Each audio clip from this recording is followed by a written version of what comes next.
Stay with us as we head to the White House, where U.S. President Donald Trump is meeting with Philippine President Ferdinand Marcos in the Oval Office during the visit to Washington. $3 bill. Hillary Clinton and her group, the Democrats, spent $12 million to Christopher Steele to write up a report that was a total fake report. Took 2 years to figure that out, but it came out that it was a total fake report. It was made up fiction, and they used that. Now, the one thing they weren't able to do was to, and probably the only thing I respect about the press in years is the press refused to write it before the election. They refused to put it in. The Steele report was a disaster. All lies, all fabrication, all admitted, an admitted fraud. She paid $12 million, and the Democrats, for that report to a wise guy named Christopher Steele. He wrote a phony report, and they wanted to get that report in before the election. And I'll tell you what, I talk about all the time, the fake news, how bad it is. But in this case, they wouldn't do it. They saw it, they read it, and they said, we don't believe it. And it was only after, substantially, like a month and a half after the election, that it got printed, and it was a big wisp. It was just like a bang of nothing, because the election had ended. If that report had gotten published by the New York Times or somebody, and I respect the Times for maybe only this, because they're crooked as you can be. They're a terrible paper, a crooked, corrupt paper. But for this one moment, they said, this is bullshit, we can't put this in. And neither could any other paper. Wall Street Journal's a lousy paper, very, very dishonest paper. As you see, I'm suing them for a lot of money because they do things very badly. It's got a nice name, but it's really, in my opinion, it's a terrible paper, and it can be corrupt. But just so you know, they didn't take the Steele report. It was the dossier. Remember the famous dossier? I called it the fake news dossier. The News wouldn't publish it, and I'm amazed. They had 2.5 months. It was finished, 2.5 months. That was supposed to be what was going to happen. And it got published a couple of months after the election, and frankly, nobody cared too much about it. But that was a big thing. No, we caught Hillary Clinton, we caught Barack Hussein Obama. They're the ones, and then you have many, many people under them. Susan Rice, they're all there. The names are all there. And I guess they figured they're going to put this in classified information, and nobody will ever see it again, but it doesn't work that way. And it's the most unbelievable thing I think I've ever read. So you ought to take a look at that and stop talking about nonsense, because this is big stuff. Never has a thing like this happened in the history of our country. It morphed into the 2020 race, and the 2020 race was rigged, and it was a rigged election. And because it was rigged, we have millions of people in our country. We had inflation. We solved the inflation problem. But millions and millions of people came into our country because of that.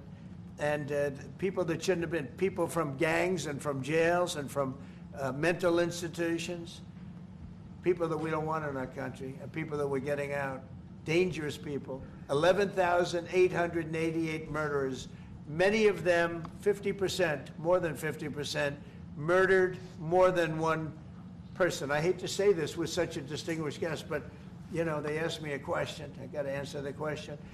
No, Barack Hussein Obama is the ringleader. Hillary Clinton was right there with him, and so was Sleepy Joe Biden, and so were the rest of them. Comey, Clapper, the whole group. And they tried to rig an election, and they got caught. And then they did rig the election in 2020. And then because I knew I won that election by a lot, I did it a third time, and I won in a landslide. Every swing state won the popular vote. But I won that all the same way in 2020. And look at the damage that was caused.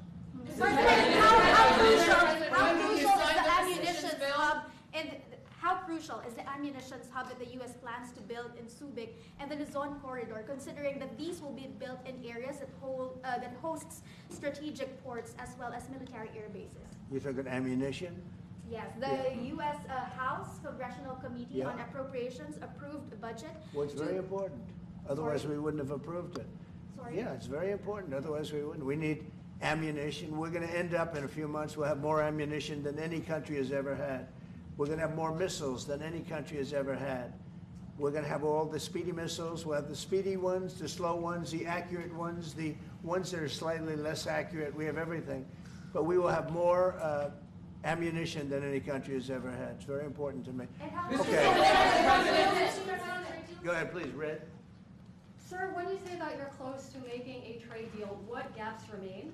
And for President Marcos, sir, I was just wondering, do you not think that perhaps the Philippines hosting U.S. missile systems could be considered escalatory by China, especially because they can strike physically by China? Thank you. Well, it's an honor to be with this gentleman. You know, I've known him, and I've known his family, actually, but I've known him. And I assume you're from the Philippines? Are you from the Philippines? Yes, sir. That's good. You're very lucky to be from the Philippines, right? It's a great place. But we're going to have a very good relationship. I mean, I know you had some problems with another president, and it was not your fault. It was the president's fault. And the country was maybe tilting toward China, but we untilted it very, very quickly. But, you know, you had a country that was tilting toward China for a period of time, and I just don't think that would have been good for you. You could deal with China, you should deal with China, but when I got elected, everything changed, and they came right back to us. Say it again? Yeah, Brian, go ahead. Oh, Mr. President, I just wanted to piggyback off the Sorry, I had a housing. question to President Marcos. Yes. I'm sorry, what was the question again? It was about whether having U.S. missiles hosted in the Philippines could be considered escalatory by China. All of the what we consider part of the modernization of the Philippine military is really as a response to the circumstances that surround the situation around the South China Sea, and now what we used to refer to as Asia Pacific, which we have expanded now to the Indo-Pacific. And if we would certainly, like in any kind of military spending, we would wish that it wasn't necessary, but it is.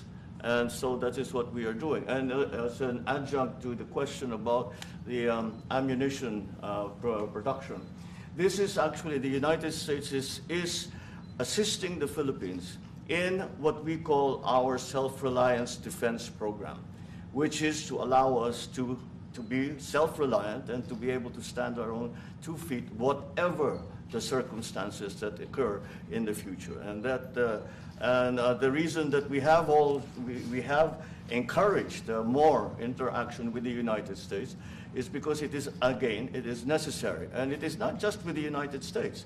It is with all our neighboring countries, and even countries as far afield as the Scandinavian countries, the EU.